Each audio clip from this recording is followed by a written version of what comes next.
기록이라는 제목으로 하나님 말씀 함께 나누려고 합니다. 올 한 해 우리 교회의 비전을 저는 은혜 그리고 기억, 기록으로 정해 보았습니다. 여기에는 많은 고민과 또 은혜 그리고 숙제가 담겨 있는 문장입니다. 요즘은 마치 하나님의 은혜를 일회용 비누처럼 너무 쉽게 소비해버리고 또 다른 은혜를 구하다 지쳐있는 사람들을 보면서 왜 하나님의 은혜가 이렇게 빨리 소진되는가? 그 이유가 무엇인가? 은혜 없음이 아니라 많은 사람들이 하나님의 은혜를 받는데 그것이 왜 그렇게 손 씻듯이 쉽게 잊혀지고 또 그렇게 누리지 못하는가? 여기에 대한 고민에서 이 설교가 시작이 되었습니다. 성경은 분명 하나님의 은혜는 영원하고 변함이 없고 소진되지 않는다고 했는데 왜 이렇게 빨리 소진이 되는가? 이것은 저만의 고민이 아니라 하나님의 고민이기도 하고 또 성경의 인물들의 고민이기도 합니다. 언젠가는 어떤 사람이 은혜 받았습니다. 이제는 살 수 있을 것 같습니다. 근데 그 다음 주에 보면 인상을 쓰고 와요.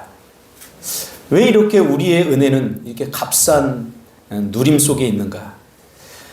은혜 없음이 아니라 하나님의 은혜는 만나와 메추라기처럼 매일 주어짐에도 누리지 못하는 이유가 무엇인가에 대해서 고민하면서 이 설교를 제가 작성하고 또 묵상하면서 또 하게 되었습니다. 오늘 예레미야의 고민도 이와 다르지 않습니다. 어떻게 하면 하나님의 은혜를 지속시킬 수 있는가? 하나님의 은혜는 무엇으로 지속되는가? 이것에 대한 고민이 여기 담겨 있죠. 실제 존재하는 것보다 우리 인간은 그것을 인식해야 느끼고 누릴 수 있는 존재들입니다. 있다고 하더라도 그것을 내가 인식하지 못하면 누릴 수 없게 되는 거죠. 마치 부모가 존재해 있지만 아이들이 그 사랑을 인식할 때 부모의 존재를 고마워하듯이 은혜도 마찬가지입니다. 오늘 본문은 이렇게 시작이 되죠.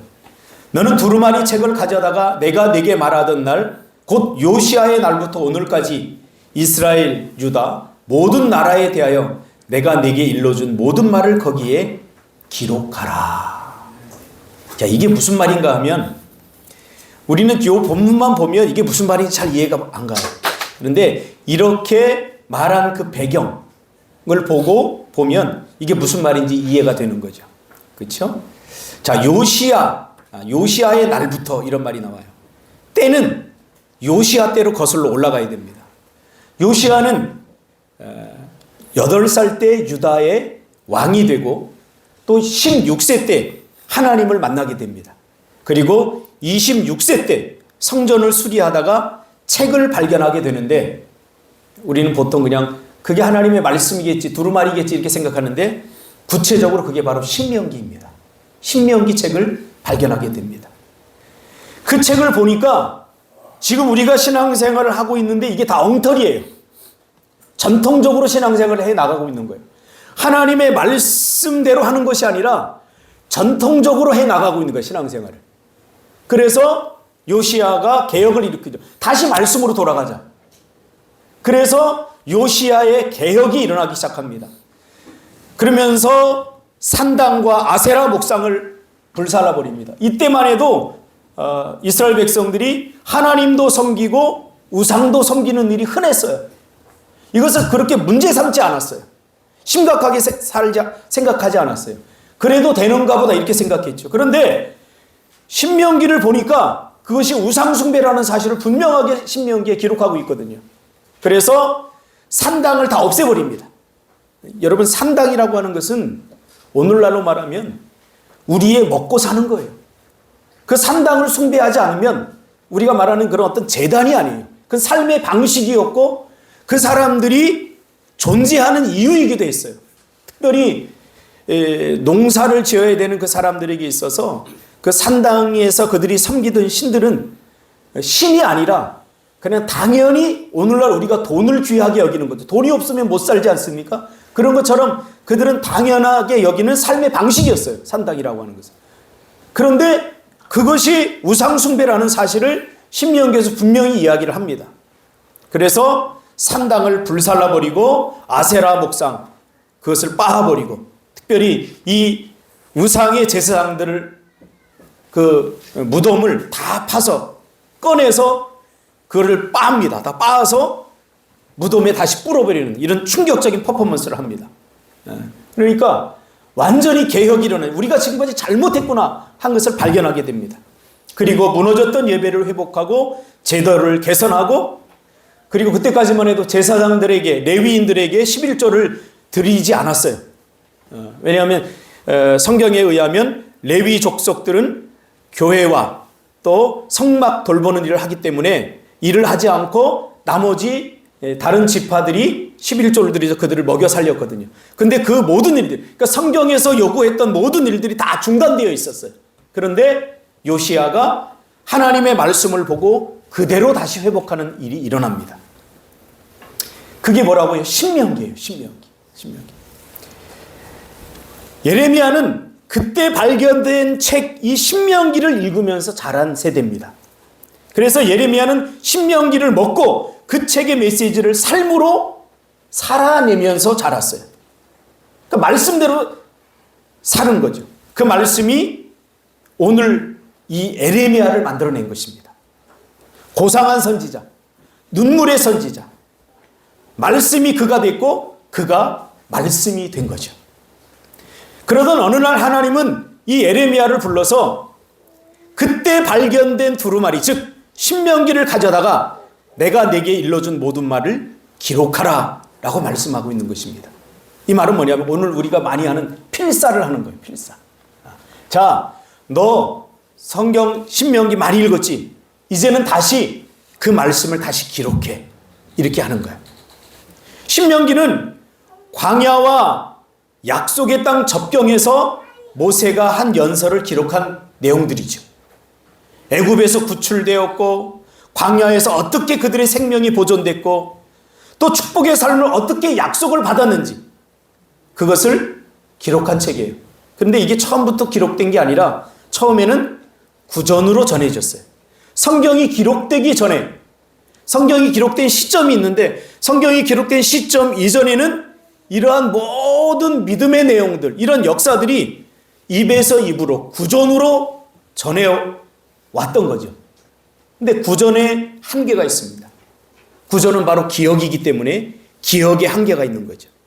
어렴풋한 기억들, 여기저기 파편처럼 흩어져 있던 하나님의 역사와 은혜들을 하나로 묶어서 가져온 것이 바로 기록입니다. 그 기록이 굉장히 중요합니다. 신명기와 모세와 접촉이 단절된 백성들에게 모세의 메시지를 다시 전해 주었던 것, 그것이 바로 신명기입니다. 모세는 이미 죽고 없어요. 그리고 모세가 했던 말들은 구전으로 사람들의 기억 속에서 흐릿하게, 그러면서 삶을 살아가면서 시간이 흐르면서 왜곡되고 또 삭제된 그러한 기억들이 나타나기 시작한 거죠. 그래서 하나님께서는 그것을 기록해서 다음 세대에게 그 은혜를 누리도록 그렇게 한 것입니다. 그래서 신명기의 발견은 놀라운 일입니다. 모세와의 접촉이 단절된 백성들에게 모세의 메시지를 다시 돌려준 사건입니다. 그리고 하나님은 이제 예레미야를 통해서 하나님의 은혜와 단절된 채 표류하는 이 이스라엘 백성들에게 다시 예레미야를 통해서 신명기의 메시지를 다시 전해주려고 하는 거죠. 자, 하나님은 예레미야에게 이 하나님의 말씀을 기록하게 함으로써 예레미야를 변화시켰습니다. 여러분, 기록이 상당히 놀랍습니다. 우리 장로님 지금도 필사하고 계시는데 저에게 그런 이야기를 해요. 목사님, 이 성경을 필사하다 보니까 그동안 보이지 않던 단어들이, 보이지 않던 생각들이, 보이지 않던 하나님의 말씀들이 보입니다. 제대로 필사하고 있는 거예요. 필사하고 있는 거예요. 기억의 한계가 뭡니까? 기억은 왜곡과 삭제가 일어나요. 왜곡과 삭제가 일어나요. 그래서 온전히 전해지는데 한계가 있어요. 그러나 기록은 달라요. 기록은 선명합니다. 그래서 예레미야가 하나님의 말씀을 기록하면서 예레미야 자신이 변화됩니다. 그리고 그 예레미야의 변화가 이스라엘 전체에 나타나기를 하나님은 원했던 것입니다. 아브라함 헤셀이라는 신학자는 이 부분을 이렇게 고백합니다. 왜 문자인가? 왜 기록인가? 이 부분에 대해서 하나님은 히브리 문자를 취해서 그 속에 자신의 능력을 불어 넣으셨고, 그렇게 해서 그 문자가 그분의 영으로 충전된 살아있는 전선, 전기를 연결해주는 전선이 되었다. 바로 오늘에 이르기까지 그것은 하늘과 땅을 이어주는 살아있는 전선이 되었다. 이렇게 고백합니다. 그렇죠? 그러니까 이 하나님의 말씀은 단순히 우리가 사용하는 언어가 아니라 이 하나님의 말씀은 하나님의 의도고 하나님의 의중이고 하나님의 마음입니다. 하나님의 마음, 하나님의 뜻이 말씀에 담겨져 있는 거예요. 그래서 이 말씀은 곧 하나님인 거죠. 그래서 에레미야서를 보면은 에레미야서를 이어가는 아주 중요한 5가지 동사가 나옵니다. 어떤 말이 나오냐면 취하다, 쓰다, 듣다, 돌아서다, 용서하다. 이 5가지 단어가 에레미야서라고 하는 이 집을 짓는 굉장히 중요한 기둥들입니다. 그래서 에레미야가 기록한 말씀은 굉장히 간결하고 구체적이고 날카롭고 굉장히 은혜스럽습니다. 에레미야서는 단순히 단어가 아닙니다. 이것은 생명이고 하나님의 말씀이고 이것은 우리를 살리는 생명의 원천이 바로 에레미야서 말씀입니다. 그래서 에레미야서를 읽으면서 에레미야는 이 신명기를 읽으면서 과거에 묻혀있던 기억을 되살려냈습니다. 은혜들을, 이스라엘 백성들이 까마득하게 잊어버렸던 하나님의 발자취, 또 생명의 역사들, 기적들, 하나님이 어떻게 우리를 도우셨고 하나님이 어떻게 우리에게 은혜를 베푸시고 지금 하나님이 우리를 위해서 무엇을 하시는지 잃어버렸던 그 기억을 되살려냈어요. 무엇을 통해서? 하나님의 말씀을 기록하면서. 그것이 오늘까지 계속 이어지게 하는 것입니다. 그래서 성경에는 기억하라 라는 말이 169번이 나옵니다. 여러분들의 기억이 맞는 것 같은데 지나고 보면 굉장히 많은 기억의 오류들이 나타납니다. 사람은 자기가 기억하고 싶은 것만 기억합니다. 객관적으로 기억하지 않습니다. 하나님의 은혜도 마찬가지입니다. 하나님은 분명히 우리에게 은혜를 주지만 우리가 그 은혜를 누리지 못하는 것은 기억의 오류 때문입니다. 시간이 그렇게 만드는 거죠. 기억의 상실은 지능의 상실이 아니라 기억의 상실입니다. 그래서 우리는 무엇과 싸워야 되냐면 기억과 싸워야 돼요. 이스라엘 공동체는 기억 공동체입니다. 기억 공동체. 말씀을 주신 이유도 기억을 재생하고 기억을 회복하기 위해서입니다. 그래서 요한복음 6장 32절에 나는 하늘에서 내려온 떡이다. 이 떡을 통해서 하나님은 우리의 잃어버린 기억을 회복하기를 원하는 거예요. 떡은 뭐예요? 생명이에요. 광야 생활을 먼저 기억시키고 그리고 그 광야 생활 가운데 이스라엘 백성들이 굶어 죽을 뻔했고 그리고 물이 없어서 위기에 처할 때 하나님께서 하늘에서 떡을 내리셔서 그들을 먹여 살리셨고 물을 주어서 그들의 생명을 연장시켜 주었어요. 이것을 통해서 모든 생명의 원천은 나에게 있다라는 것을 잃어버렸던 우리의 기억들을 재생시켜주는 사건입니다. 경험은 기억을 통해서 현재화되고 기록으로 미래화가 되는 거예요. 그러니까 기억이 굉장히 중요합니다. 그리고 하나님은 우리에게 다시 그것을 기록하게 하시는 거죠. 그래서 우리 교회에서 작년부터 영성일기를 쓰지 않습니까? 이 영성일기는 이벤트가 아닙니다. 근데 여러분들이 이벤트처럼 생각하는 것 같아서 참 안타깝습니다. 이 영성일기는 그냥 우리의 삶으로 받아들여야 돼요. 이제 일기 쓰기는 그냥 목사님이 1년 동안 하라고 하는 어떤 이벤트다라고 생각하면 안 되고, 이것은 우리가 살아내야 될 인생의 한 부분이다라고 생각하고 여러분 영성일기를 써야 돼요. 왜냐하면 이걸 쓰다가 깨닫게 되거든요. 쓰는 것은 굉장히 중요합니다. 기록하는 것은 굉장히 중요합니다. 하나님은 우리의 기억을 통해서 하나님의 은혜를 인식하고 누리게 하죠. 그런데 그 기억에 한계가 있다고 그랬죠. 기억이 왜곡되고 기억은 자기가 생각하고 싶은 것만 생각합니다. 그리고 사라지기도 합니다. 그러니 기억에 의존하는 사람은 은혜를 쉽게 잊어버릴 수밖에 없어요. 또 다른 관심이 오고 또 다른 문제가 오면 거기에 신경 쓰느라 기억은 잊혀지게 돼 있어요. 그렇죠? 어떤 사람이 실연당했어요. 그 시련은 또 다른 사랑할 수 있는 사람을 만나면 그 시련 곧 잊혀져요. 그런 것과 마찬가지예요. 그래서 하나님은 이 기억 속에 존재하는 하나님의 은혜를 더 완벽하게 보존하기 위해서 하나님은 기록하게 하신 거예요. 기록하게 하신 거예요. 하나님은 우리의 기억을 통해서 하나님의 은혜를 인식하게 하지만 그것의 한계를 알기 때문에 하나님께서는 다시 기록하게 하셨어요. 하나님은 기억하시는 분입니다. 그러나 기억의 한계를 우리가 극복하지 못합니다. 계속해서 망각이 일어나요. 하나님의 선명했던 은혜를 쉽게 잊어버려요.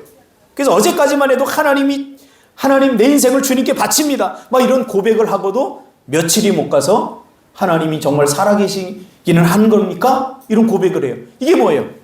다 망각 때문에 그래요. 하나님의 은혜를 우리가 잊어버리기 때문에 그래요.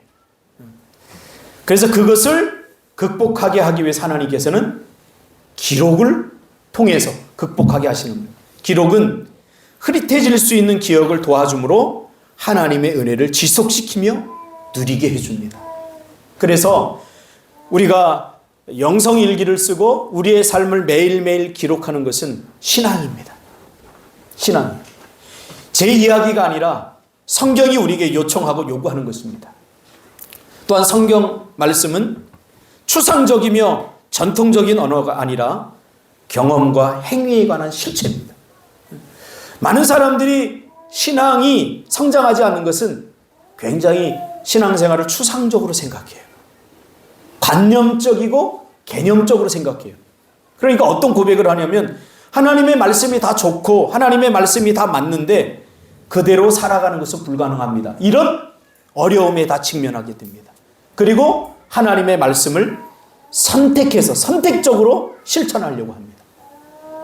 그러니까 이게 신앙생활이 온전히 이루어지지 못하는 거예요. 그러므로 기록은 과거의 은혜를 현재화하고 미래로까지 이어주는 동아줄 역할을 합니다. 그래서 여러분 기록해야 돼요. 여러분의 삶을 여러분 기록해야 돼요. 그리고 하나님께서 말씀하신 이 기록해 놓은 하나님의 말씀을 우리는 또 기록해야 돼요. 그 말씀을 기록되어진 말씀을 우리가 다시 기록하면서 그 가운데 하나님과의 교제가 일어납니다. 그리고 하나님과의 전인격적인 변화가 일어나고 기록하면서 마음에 새기고 기록하면서 하나님의 은혜를 경험하게 되고 기록하면서 자기 성찰이 이루어지는 거예요. 그래서 기록하는 것을 우리가 이제 선택하면 안 돼요. 기록은 우리의 삶으로 가져와서 우리가 해야 되는 거예요. 기록하는 사람은 실수를 반복하지 않고 기록하면 천박한 그리스도인이 되지 않습니다. 기록하면 잘하게 되어 있습니다. 기록하면 우리의 삶이 고상해질 수 있습니다. 기록하면 자신을 알게 되고 기록하면 볼 수 없었던 것을 보게 되고 기록하면 영적 사각지대도 보게 됩니다. 기록은 묵상의 시간입니다. 대부분 천박한 신앙생활하는 사람들을 보면 기록하지 않습니다. 우리는 싸워야 됩니다. 이제 기록해야 됩니다. 기록은 시간과 공간을 초월하는 역사가 일어나는 거예요. 그래서 이번 연도는 하나님의 은혜, 이 은혜가 이제 더 이상 기억에만 의존하지 말고 당연히 기억해야 하지만 그러나 기억의 부족함을 기록으로 보충하는, 그래서 이게 가능해지면 하나님의 은혜가 주어지지 않은 것이 아니라 우리가 잊어버렸구나, 잃어버렸구나, 망각하고 있구나, 로스트 오브 메모리, 우리가 잊고 살았구나 하는 것을 기록을 통해서 발견하게 되는 거예요. 우리가 얼마나 망각의 존재인지 제가 제 일기를 읽어드릴게요. 그동안 아무도 나한테 영성일기 해달라고 부탁을 안 해서 하고 싶지만 꾹꾹 작년에 참았다가 여러분, 목사가 시키고 목사가 안 합니까? 제가 더 열심히 합니다. 그래서 올 1월달, 작년 1월달 시작하면서 썼던 영성일기 몇 개를 읽어드리려고 합니다. 여러분이 얼마나 많은 것들을 잃어버리고 사는지. 1월 1일, 2025년 1월 1일, 이어지는 사역이 버겁게 지나고 새해를 맞았다. 온 성도가 같이 깊어지기를 원하는 마음으로 글쓰기를 권장하며 일기 쓰기를 하는 첫날, 마음은 항상 같이 동참해서 더 깊은 신앙의 세계로 나아가기, 더 성숙한 모습으로 자라가길 바랄 뿐이다. 하나같이 눈에 밟히는 성도들이기에 정말 말씀대로 살아 말씀이 주는 약속의 축복을 다 받아 누리며 살아가길 간절히 바랄 뿐이다.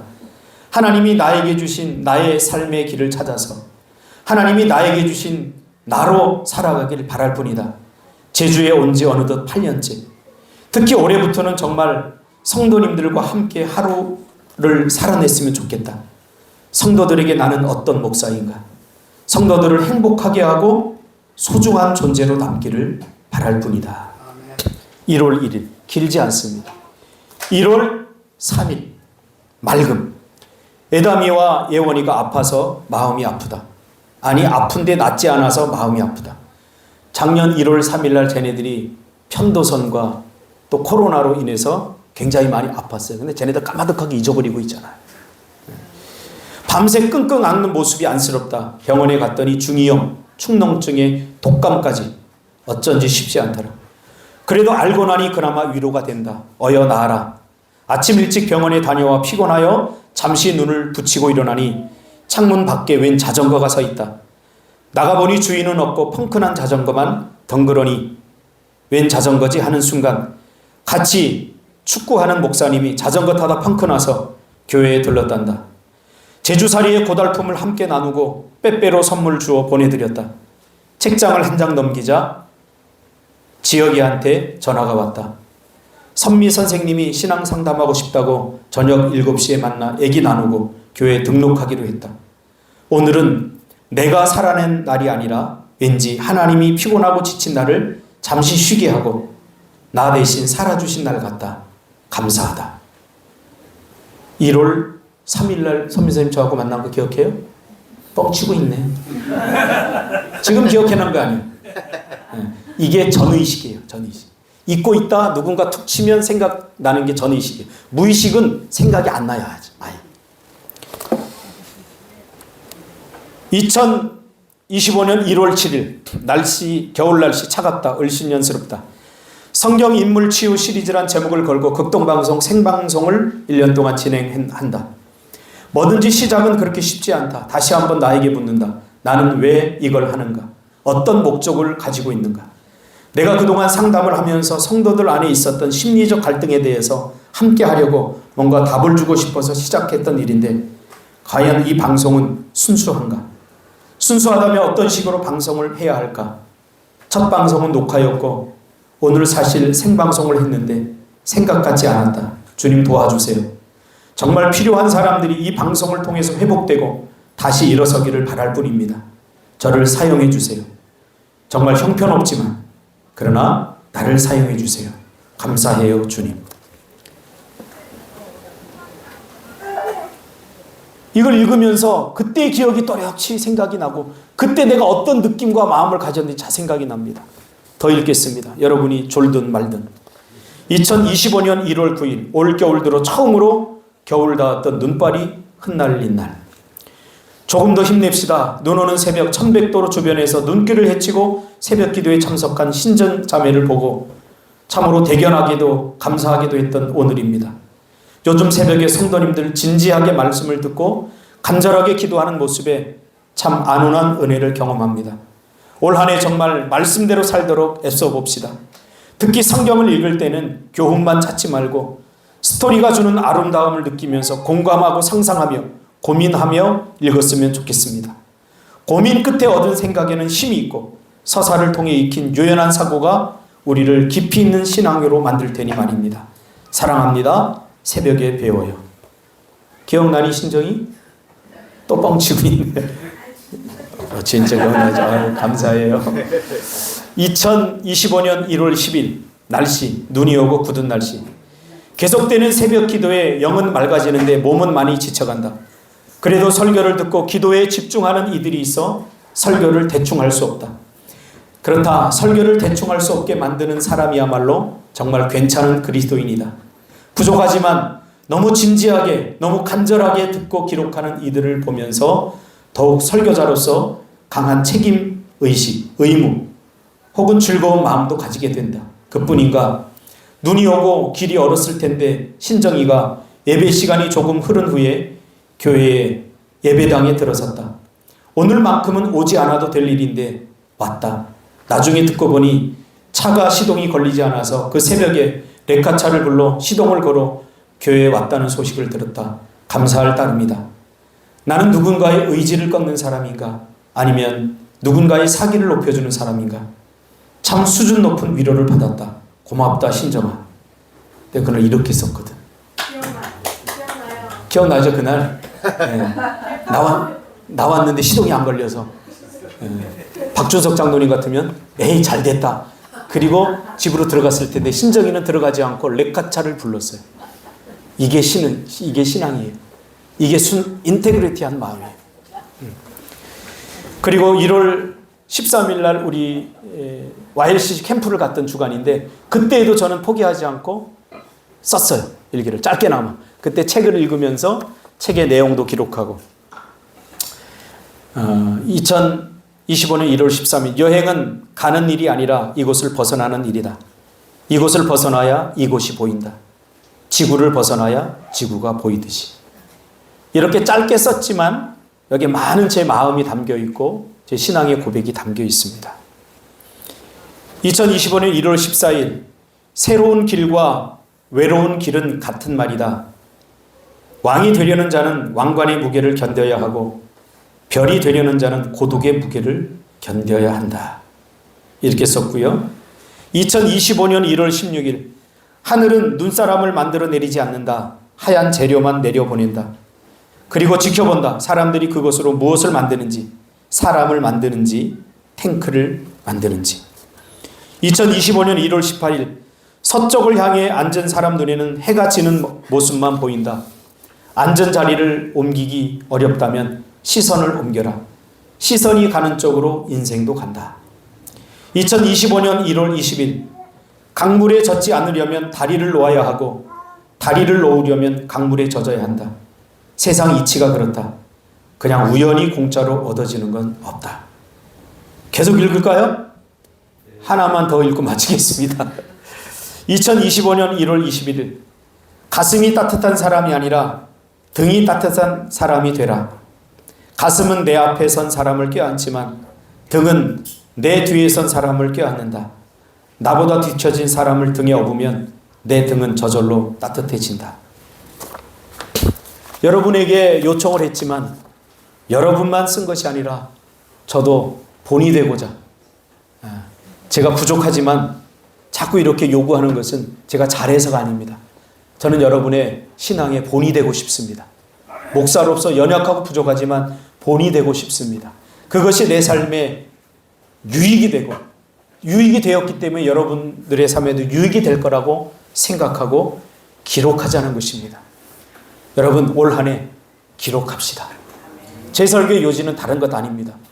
여러분들이 은혜를 받았다면 오늘부터라도 일기를 쓰시기 바랍니다. 이 목사가 설교는 안 하고 일기 쓰라고 그래? 이게 설교입니다. 하나님의 말씀을 기록하고 여러분의 삶을 기록하면서 여러분의 삶을 들여다보고 내가 지금 무엇을 꿈꾸고 있는지 내 인생이 어디쯤 와 있는지 기록하면 보입니다. 그리고 기록했던 것을 보면서 힘을 내기도 하고 기록했던 것을 보면서 하나님의 은혜를 깨닫게 되기 때문입니다. 기록하지 않으면 우리는 희미해질 수밖에 없습니다. 희미한 등대는 아무도 볼 수 없어요. 이번 연도에는 정말로 작년에 제가 실망을 많이 했거든요. 왜냐하면 영성일기 하라고 그러니까 엉뚱한 이야기들 하고 안 써서 나오고 그러는데 쓰세요. 저처럼. 기록하세요. 그리고 딴 것 하지 말고 저처럼 이렇게 읽으면 돼요. 읽으면 그 말씀이 하나님의 말씀으로 레마가 되어서 우리 마음에 박히고 쌓이고 그것이 내 삶이 되고 내 인생이 될 줄 믿습니다. 기도하겠습니다.